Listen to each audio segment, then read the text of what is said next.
Hello friends, সবাইকে welcome জানাই নতুন একটি ভিডিওতে। এই মুহূর্তে যে গুরুত্বপূর্ণ আপডেটটির দিকে নজর রাখবো সেটি হচ্ছে প্রাথমিকে নতুন করে চাকরির দোরগোড়ায় পৌঁছে গেলেন মামলার পিটিশনাররা।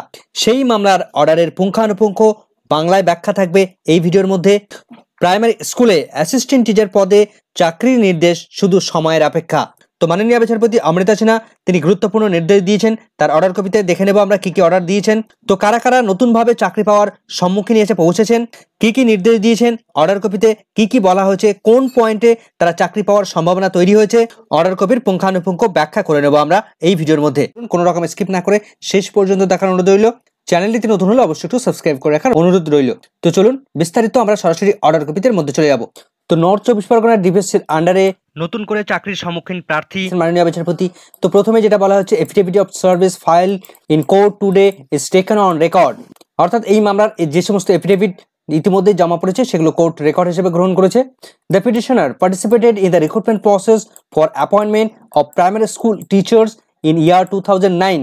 2009 সালে নর্থ 24 পরগনার ডিপিএসসি যে প্রাথমিকে অ্যাসিস্ট্যান্ট পদে নিয়োগের জন্য যে বিজ্ঞপ্তি প্রকাশ করেছিল এবং যে রিক্রুটমেন্ট প্রসেস কন্ডাক্ট করেছিল, যেটা 2024 সালে এসে রিক্রুটমেন্ট প্রসেসটা অনেকটা গতি বা এখানে মাননীয় বিচারপতি রাজশেখর মান্থার নির্দেশে হয়েছিল, সেই রিক্রুটমেন্টের সূত্র ধরেই নর্থ 24 পরগনা ডিপিএসসিতে নতুনভাবে চাকরির নির্দেশ এলো মাননীয় বিচারপতি অমৃতা সিনহার বেঞ্চ থেকে।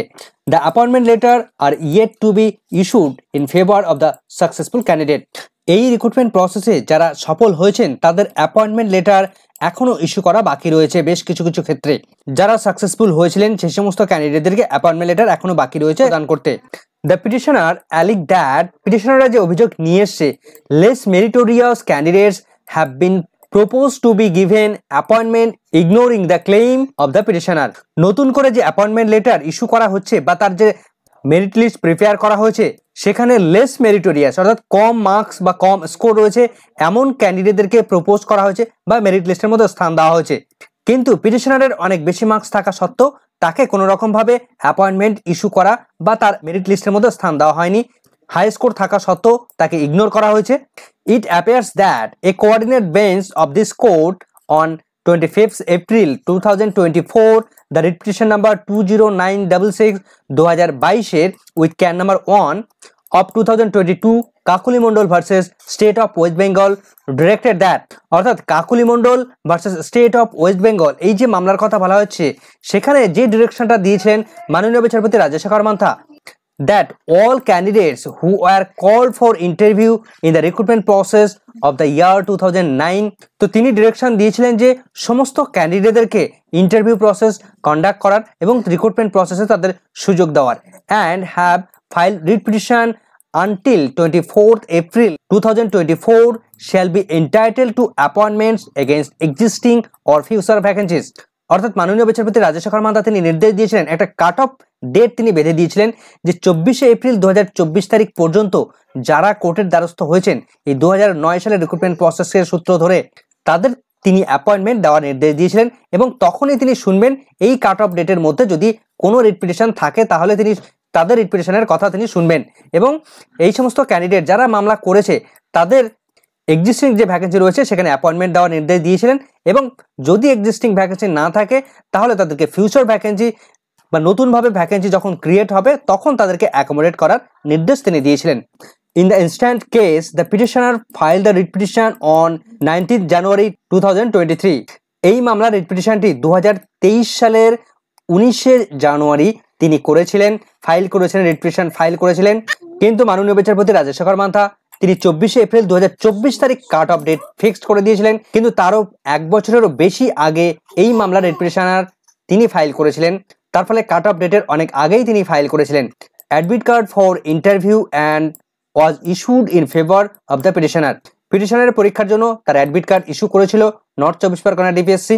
এরপর যেটা বলা হচ্ছে, learned advocate appearing on behalf of the petitioner, পিটিশনারদের পক্ষ থেকে যিনি কথা বলছিলেন তিনি যে বিষয়টা সাবমিট করেছেন, that the petitioner is an extremely meritorious candidate and the authority ought to the consider her for issuance of the appointment letter। তো পিটিশনারের অ্যাডভোকেট তিনি দাবি জানিয়েছেন যে এই ক্যান্ডিডেটরা বা এই ক্যান্ডিডেট এক্সট্রিমলি মেরিটোরিয়াস ক্যান্ডিডেট, অর্থাৎ তার ভালো মেধা রয়েছে, তার ফলে এই ক্যান্ডিডেটকে তার অ্যাপয়েন্টমেন্ট লেটার ইস্যু করার তিনি দাবি জানিয়েছেন। বা তাকে কনসিডার করার আবেদন তিনি জানিয়েছেন। তো এরপরে মাননীয় বিচারপতি এখানে কিন্তু গুরুত্বপূর্ণ অর্ডার দিচ্ছেন। তো learned advocate appearing on behalf of the council is directed to file A report, অর্থাৎ প্রাথমিক শিক্ষা পর্ষদের হয়ে যিনি কথা বলছিলেন তাকে যে ডিরেকশনটা তিনি দিচ্ছেন টু ফাইল এর রিপোর্ট, একটা রিপোর্ট ফাইল করার কথা বলছেন, এবং disclosing the marks obtain by the petitioner তিনি যে মার্কস পেয়েছেন, টোটাল স্কোর পেয়েছেন, সেটা তিনি ডিসক্লোজ করার নির্দেশ দিচ্ছেন।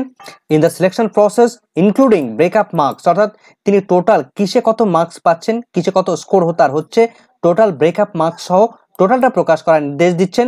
And the marks obtain by the last empanel candidates in the category of the petitioner, এই পিটিশনারের যে ক্যাটাগরিতে বিলং করছেন, যদি এসসি হয় তাহলে এসসি ক্যাটাগরি, বা যদি জেনারেল হয় তাহলে জেনারেল ক্যাটাগরির মধ্যে লাস্ট যে ক্যান্ডিডেট চাকরি পেয়েছেন অর্থাৎ এমপ্যানেল হয়েছেন, অর্থাৎ মূল কথা ওই পার্টিকুলার ক্যাটাগরিতে যা লাস্ট কাট অফ ছিল সেই কাট অফ প্রকাশ করার নির্দেশ দিচ্ছেন মাননীয় বিচারপতি Amrita Sinha. List the matter on 18 September 2024, এই মামলাটির পরবর্তী শুনানি রয়েছে 18 সেপ্টেম্বর 2024 তারিখ। তো আপাতত এই মামলার অর্ডার থেকে আমরা কিন্তু এটা পরিষ্কার হয়ে যাচ্ছি যে এই মামলার পিটিশনার তারা কিন্তু বা তিনি কিন্তু চাকরি পাওয়ার একদম খুব কাছাকাছি এসে পৌঁছে গেছেন। কেননা যদি দেখা যায় যে লাস্ট কাট অফের থেকে বা লাস্ট ক্যান্ডিডেটের থেকে তিনি টোটাল স্কোর অনেকটা বেশি পেয়েছেন বা একটু বেশি পেয়েছেন, তো সেক্ষেত্রে তিনি কিন্তু চাকরি পাওয়ার নির্দেশ পেয়ে যাবেন খুব শীঘ্রই 18 তারিখেই। তো তিনি অ্যাপয়েন্টমেন্ট লেটার ইস্যু হওয়ার খুব কাছাকাছি পৌঁছে গেছেন।